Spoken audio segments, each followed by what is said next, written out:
Bonjour, moi c'est Cassandre, j'ai 24 ans et je suis la community manager de Mademoiselle depuis un an et demi. Je m'appelle Océane, je suis chargée des témoignages chez Mademoiselle depuis avril 2019 et je bosse chez Mademoiselle depuis juillet 2018. Salut, c'est Manon, la rédac chef adjointe de Rocky. Je suis là en remplacement de Clémence qui est en congé maternité parce qu'elle a eu la grande idée d'aller faire un bébé. Je suis là depuis 3-4 mois, je vais rester là encore quelques mois et je vais te parler de mon parcours étudiant.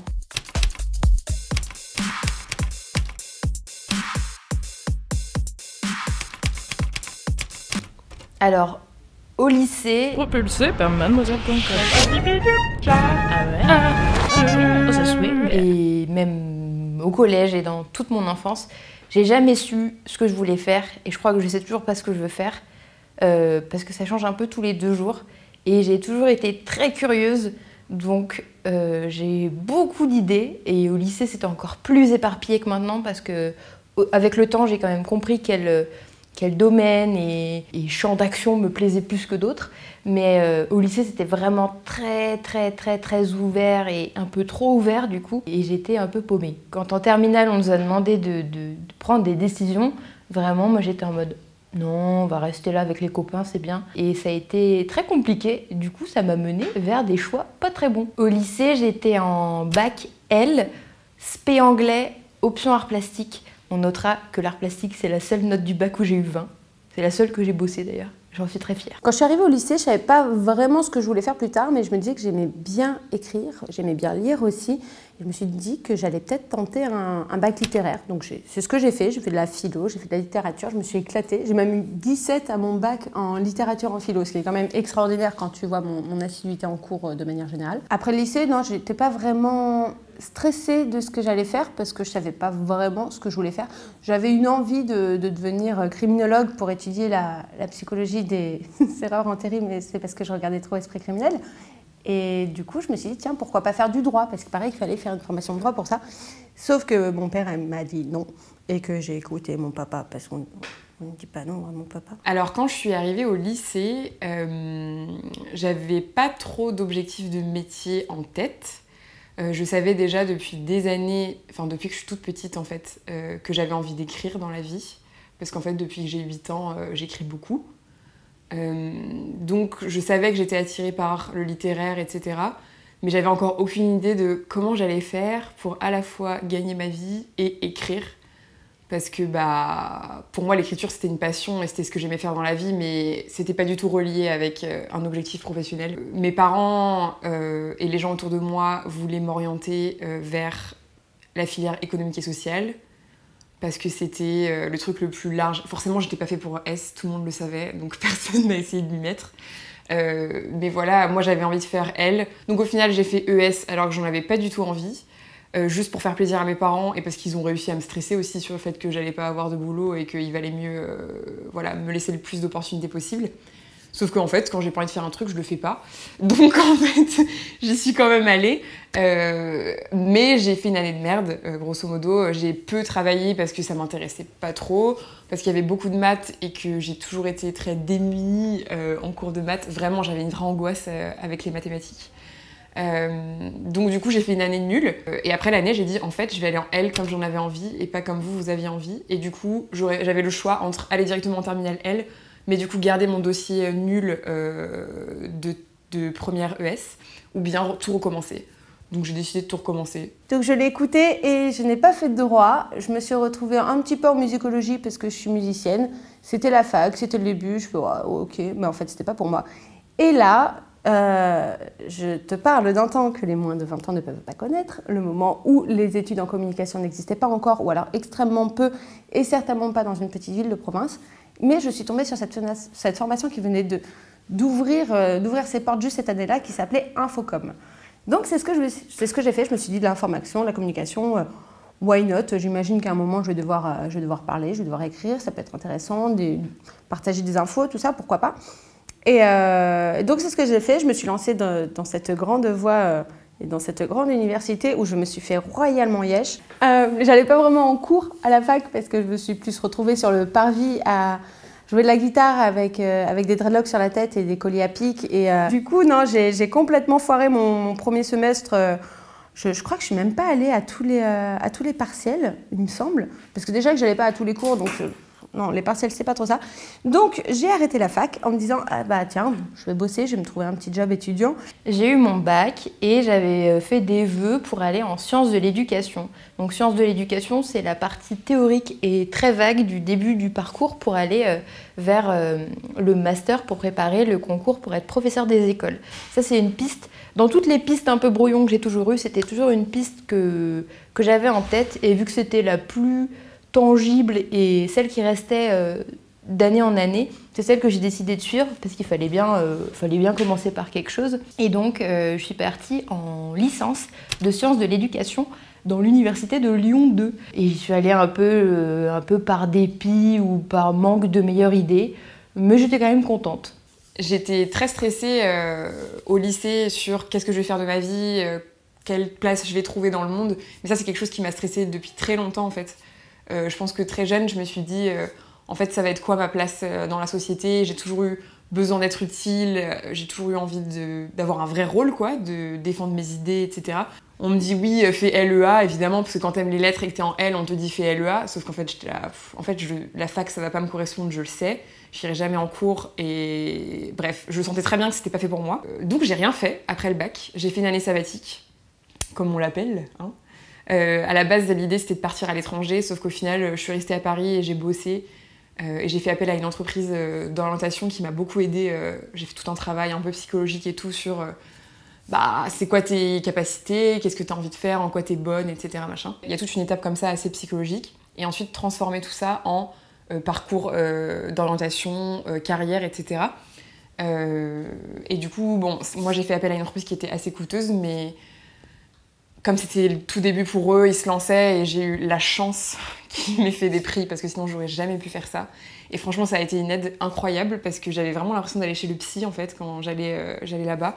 Et donc j'avais un mec qui était là, qui s'appelle Arnaud, et qui était super et qui m'a beaucoup aidée à réfléchir à ce dont j'avais besoin. Et donc heureusement que j'ai fait ça. Parce que du coup, ça m'a permis d'assumer que j'avais envie d'être journaliste et que je pouvais le faire, enfin que j'avais les capacités de le faire. Et du coup, on a estimé que ce qui était le mieux pour moi, c'était que j'aille d'abord en prépa pour préparer les concours des grandes écoles de journalisme et ensuite partir en école de journalisme. J'ai bossé dans un institut de sondage où je devais appeler les gens à 20h30 pendant qu'ils étaient en train de manger, qu'ils avaient vachement envie de parler pour leur demander pour qui ils comptaient voter. Donc c'était sympa, je me suis pris moult insultes. Vraiment, c'était génial comme période. J'ai aussi été caissière dans un supermarché, enfin hôtesse de caisse dans un supermarché, où je me suis fait harceler par des clients et mon patron. Non, vraiment, c'était une grosse ambiance, le fait d'avoir arrêté cette année d'études. Donc je me suis dit, allez, je recommence, je retente mon année.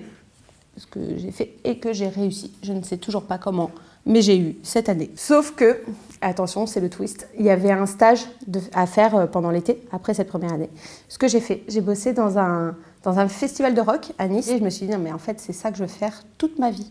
J'avais la certitude absolue que ce que je voulais faire, c'était organiser des concerts de rock toute ma vie. C'était une licence en 3 ans, mais à peu près dès la moitié du premier semestre, j'ai compris que ce ne serait pas le but de ma vie de finir cette licence. Pour autant, ça me plaisait pas trop, c'était très ça me plaisait pas trop, mais ça me plaisait quand même bien, c'est ça le problème. Mais j'aimais bien les matières qu'on avait. Au début, c'était très général avec de la philo, de la socio, des bases de psycho, ça m'a beaucoup plu. Et en même temps, on avait un peu d'histoire de l'art et plein de choses, vu que c'est le début de la formation, c'est là où on nous donne plein de billes pour nous ouvrir à plein de choses. Et après, préparer les concours, et là. Mais j'ai quand même vite compris que ce serait pas pour moi. Je regrette vraiment pas parce qu'avec le recul, j'aurais pas fait mieux. J'avais pas de meilleure idée, donc en fait, je suis allée là où c'était, là où il y avait le plus de lumière, on va dire. Et du coup, en 3e année, je suis partie à l'étranger et ça a été trop bien. Ça a sauvé mon cursus. Donc j'ai fait ma 3e année à Los Angeles en échange parce que donc Lyon 2, c'est une fac publique, mais qui a énormément de partenariats à travers le monde pour faire des échanges. Et moi, j'ai fait le mien à UCLA, donc qui est genre une université américaine trop stylée. C'est la première université publique qui coûte une fortune. Il faut débourser des millions pour y aller. Mais grâce au système public français, j'ai pu payer mes 10 € d'inscription pour profiter du système qui coûte des millions. Donc c'était très cool. Et j'ai vraiment passé ma meilleure année d'études pour le moment. Ils n'avaient pas sciences de l'éducation et du coup j'ai dû prendre autre chose. Et un truc qui m'a toujours travaillé, c'est l'anthropologie, parce que genre les humains c'est un peu fascinant, donc l'anthropologie c'est très cool. Et je me suis dit, bah chouette, c'est enfin l'occasion de regarder un peu ce qui s'y passe dans ces cours-là et dans ces amphis. Donc j'étais en parcours anthropologie plutôt sociale moi. Et j'ai trop aimé. J'ai eu des cours d'anthropologie de la nourriture, anthropologie du genre, anthropologie des rites et de la sorcellerie. Enfin, c'était trop bien. Puis, il a fallu retourner en France, alors que je vivais vraiment ma meilleure vie. Donc, l'envie de revenir sur le continent européen était proche du néant. Et je me suis dit, bon, bah, je lâche la fac parce que je peux pas faire ça en étant à la fac, c'est pas possible. Je me suis trouvé un BTS. Encore une fois, les BTS communication n'existaient pas encore. Donc c'était un BTS d'assistante manager et où j'avais genre 3 semaines en entreprise, 1 semaine de cours. J'ai été restée dans l'entreprise où j'avais fait mon stage, donc c'était trop cool. J'étais vraiment comme un poisson dans l'eau. Et puis en fait, au bout d'un moment, je me suis rendu compte qu'en fait, les études, c'était vraiment pas fait pour moi. Je me faisais chier. Je passais que 1 semaine en cours par mois et c'était un supplice. Tout ce que je voulais, c'était bosser H24 sur ce truc parce que j'avais même pas l'impression de bosser en fait.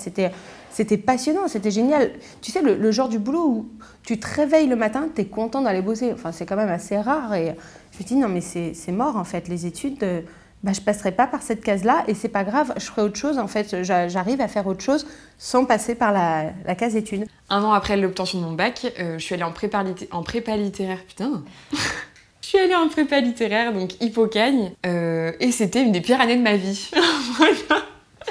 Concrètement, c'était très dur. L'ambiance était assez cool, on s'entraidait beaucoup entre élèves, c'était pas hyper compétitif, etc. Mais malgré tout, en fait, je sentais que j'étais pas du tout à ma place, quoi. Les gens qui étaient avec moi étaient hyper sympas, etc. Mais je sais pas, j'avais l'impression de pas être à ma place. Donc j'ai ramé un petit peu comme ça pendant 1 an.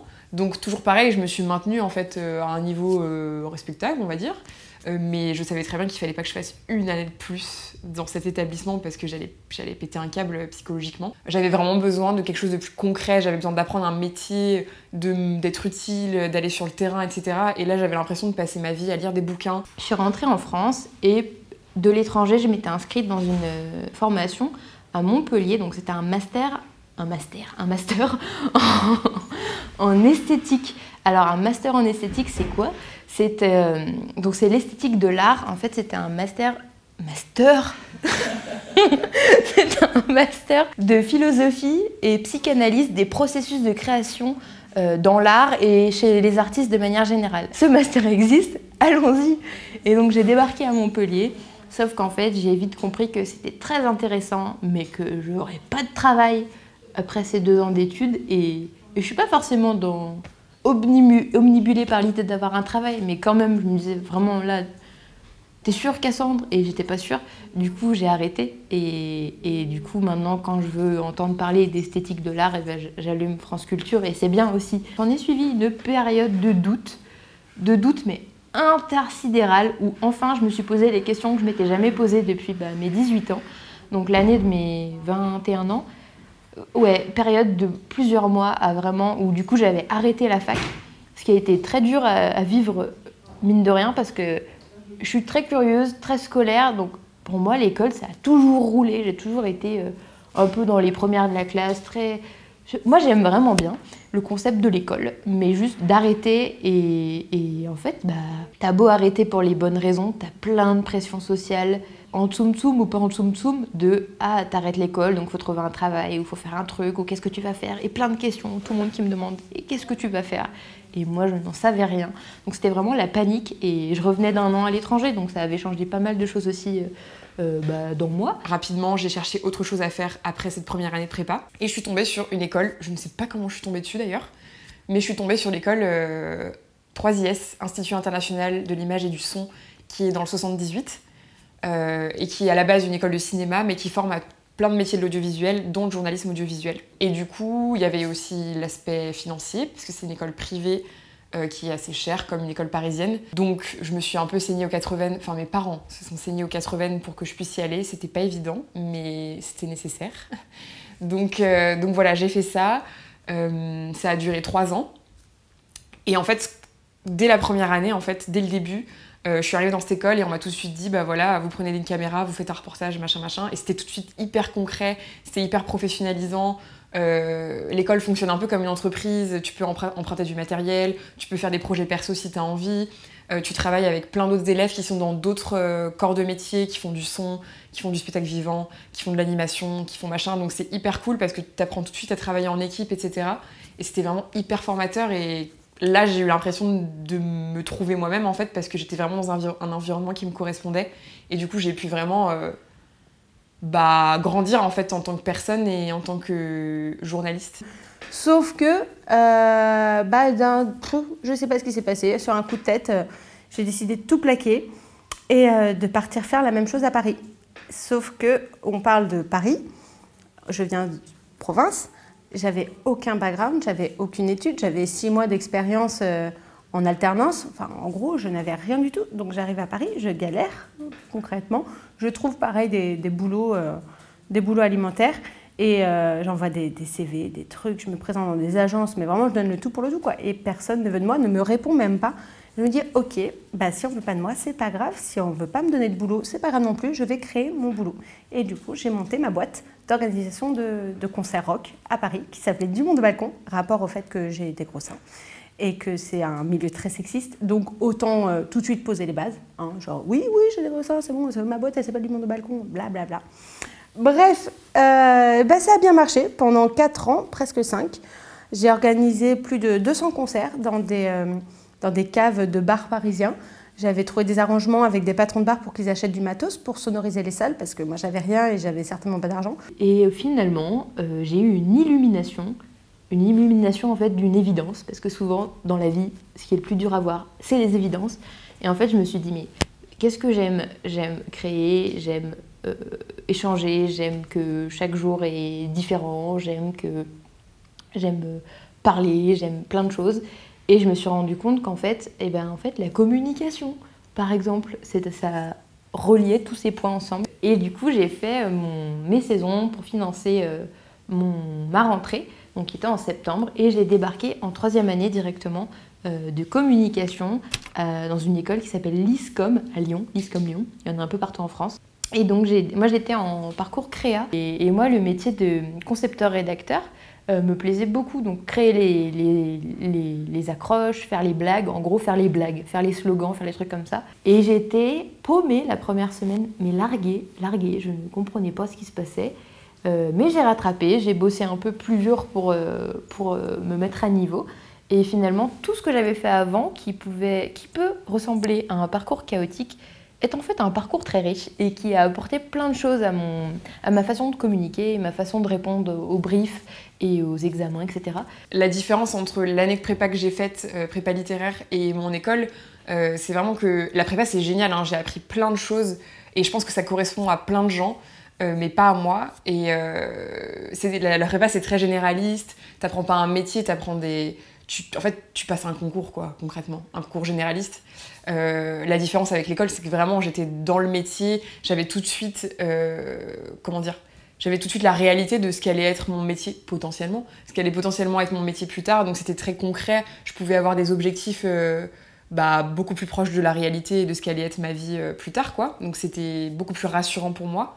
Du coup, pendant mes 3 années à 3IS, je crois que c'est à peu près là que j'ai découvert que j'étais féministe, clairement. Parce qu'en fait, j'ai commencé à faire que des sujets liés au féminisme, sans trop le conscientiser, mais voilà, je faisais que ça, en fait. Et à la fin de la 3e année, il y a le gros stage de 6 mois, du coup, de fin d'études. Et en fait... J'avais qu'une envie, c'est être chez Mademoiselle. C'était la seule chose que j'avais envie de faire, en fait. Parce que pendant mes 3 ans, à chaque fois que je faisais des recherches pour des sujets, à chaque fois que j'avais des interrogations, etc., je retombais toujours sur des articles de Mademoiselle. Et je me suis dit, quand même, il doit y avoir quelque chose avec ce média. Mais du coup, j'ai commencé à fouiller un peu plus et j'ai décidé de postuler. Et puis, en me disant que j'allais pas être prise, évidemment. Et au final, j'ai envoyé un mail et puis voilà, j'ai été prise en stage, du coup. Recrise existentielle de type est-ce que ça colle vraiment avec mes valeurs? Est-ce que je me vois faire ça toute ma vie? Bah non, parce qu'en fait c'est un métier très fatigant, surtout si t'es en agence, c'est beaucoup de jobs qui sont à Paris ou dans des grandes villes. J'ai commencé à douter, et c'était la période où il fallait trouver son stage pour pouvoir valider son année d'après, et c'était un stage de 4 mois, donc c'était quand même un gros stage. Et donc j'ai postulé en agence, dans une agence de pub. Finalement j'ai été prise en agence et j'étais contente, mais pas trop. Et ça commençait à me donner un peu mal au ventre, cette histoire de « Oh, je vais passer 4 mois en agence et peut-être l'année d'après faire mon alternance là-bas et peut-être si tout se passe bien, l'idée c'est que t'es embauchée après là-bas. » Et ça me mettait... J'étais contente, mais pas longtemps, quoi. Genre, j'avais postulé en com chez Mademoiselle, qui veut un peu tout et rien dire. Et donc, j'avais postulé, j'avais pas eu de réponse. Et je me suis réveillée littéralement une nuit en me disant « Non, Cassandre, il faut retenter Mademoiselle. Je pense que ça pourrait te plaire et que tu pourrais faire des trucs sympas. » Je me suis littéralement relevée à 4 h du matin. J'ai réécrit une lettre de motivation et je l'ai envoyée. Je suis allée me recoucher. Et le lendemain, à 7 h, j'avais Fab au téléphone qui disait hey, « Bonjour, est-ce que tu veux venir demain comme ça ou après-demain, comme ça on discute avec Louise parce qu'on a un poste plutôt en community management et de ce que tu nous as montré, ça pourrait te plaire et ça pourrait te correspondre. » Donc, voilà Tipa que je prends pas un Ouigo et que je me retrouve à Paris pour du coup cet entretien qui se passe super bien. Je me rends compte que ça me plairait vraiment trop d'être chez Mademoiselle et que je pourrais faire plein de choses et apprendre plein de choses encore. Voilà, j'ai fait ça, j'ai organisé des concerts rock dans des bars à Paris. C'était pas mal. Au bout d'un moment, après avoir fait tout ça, je me suis dit ouais, c'est cool, hein, mais je crois que je vais pas pouvoir aller plus loin. Il y a un moment où je me suis rendu compte vraiment que ma boîte, je l'avais portée au maximum, mais je ne pouvais pas aller plus loin, sauf si j'investissais, sauf s'il se passait un gros truc, et ce gros truc ne se passait pas. Et je commençais à manquer d'argent, parce que ce n'est pas ce qui rapporte le mieux, hein, le milieu de la culture, sinon ça se saurait. J'avais envie de complètement twister ma vie, et c'est ce que j'ai fait. Je me suis dit, en fait, ce que j'aimais bien, c'était écrire à la base. En fait, je suis un peu repartie dans ce truc-là. J'ai commencé à envoyer des piges, des CV, j'ai eu des piges, du coup, on m'a fait bosser. Et puis un jour... En mars 2019, j'ai envoyé une candidature à Rocky, qui venait tout juste de naître, genre depuis 2 mois, en disant « Hey, si vous cherchez des pigistes, coucou !» Genre, j'y croyais pas du tout, quoi. Et en janvier 2020, je reçois un mail de Fab qui me dit « Ah, au fait, est-ce que tu es disponible pour un remplacement ?» Oui. Et me voilà remplaçante de Clémence, donc rédac chef adjointe, où je m'éclate, où j'ai encore l'impression, tu sais, de... Cette sensation où tu dis « Ah, qu'est-ce que tu veux faire plus tard quand tu seras grande ?» Bah là, ça y est, j'ai trouvé en fait. Je sais ce que je veux faire plus tard quand je serai grande. En étant passée par des montagnes russes, par des formations, par des trucs. Et puis bah là, ça y est, au moins pour, je sais pas, les 5 prochaines années, je sais ce que je veux faire. Je veux écrire. Je veux continuer à partager des trucs. Et voilà, c'est un peu mon kiff en ce moment en fait. Et franchement, si je devais revenir en arrière, en fait, je ferais les mêmes choix parce que même la prépa, en fait, c'était très dur à vivre parce que j'étais pas du tout dans le bon environnement, etc. Mais au final, le fait de pas être dans le bon environnement, bah, ça m'a permis de me dire « Ok, donc ça, c'est pas pour toi » et de changer de perspective, quoi. Donc c'était important. Et voilà, je pense qu'il faut pas avoir peur de se réorienter parce que franchement, je connais personne dans mon entourage aujourd'hui qui a... Enfin, ou en tout cas, ils sont rares, qui a commencé dans une voie et qui a jamais un petit peu bifurqué, etc. Je pense que c'est important de s'écouter. Quand on en a la possibilité, c'est important de s'écouter et d'écouter la petite voix qui dit là, ce que tu fais, c'est pas toi, quoi. C'est pas toi et c'est pas ça que t'as envie de faire. Je pense que même si ça fait peur d'écouter cette voix, il faut vraiment le faire, quoi. Et voilà. Et ça fait vraiment peur de faire parce qu'aujourd'hui, je fais le métier qui me passionne et j'espère que ça va continuer. Mais ça fait peur en fait de faire le métier qui nous passionne. Enfin, en tout cas, moi, ça me fait peur parce que là, si je me plante, bah, je me plante dans le rêve de ma vie, quoi. Mais malgré le fait que ça fasse peur, il faut vraiment se lancer, quoi. Et voilà, lancez-vous les amis, lancez-vous. Si tu as besoin d'être rassuré dans ce que tu fais, si tu as besoin d'avoir un cadre et de savoir que tu peux pas vraiment te péter la gueule ou alors pas maintenant parce que tu le sens pas, bah vaut mieux faire des études, vaut mieux aller au bout, vaut mieux s'acharner. Si tu sens que tu as plus l'âme d'une aventurière et que te péter la tronche, ça fait partie de ton expérience, bah alors franchement, laisse rien t'empêcher de faire ce que tu veux. Enfin, c'est mon conseil après. Plantez-vous, genre faites des grosses erreurs, genre allez dans la mauvaise filière, faites les mauvais stages, c'est trop bien. C'est trop bien parce que ça te met au plus bas et après, du coup, t'es obligé de faire quelque chose et d'agir. Que si tu fais que des trucs moyens, c'est un peu tiède, tu peux y rester. Mais si tu fais des trucs très nuls, et ben tu te rends compte que oulala, c'est pas du tout ce que je veux. Du coup, t'es au plus bas, du coup, tu tapes dans le fond du bocal pour remonter. Ou alors si tu fais que des trucs super, et ben c'est super parce que du coup tu t'habitues au super et le super ça devient ta norme.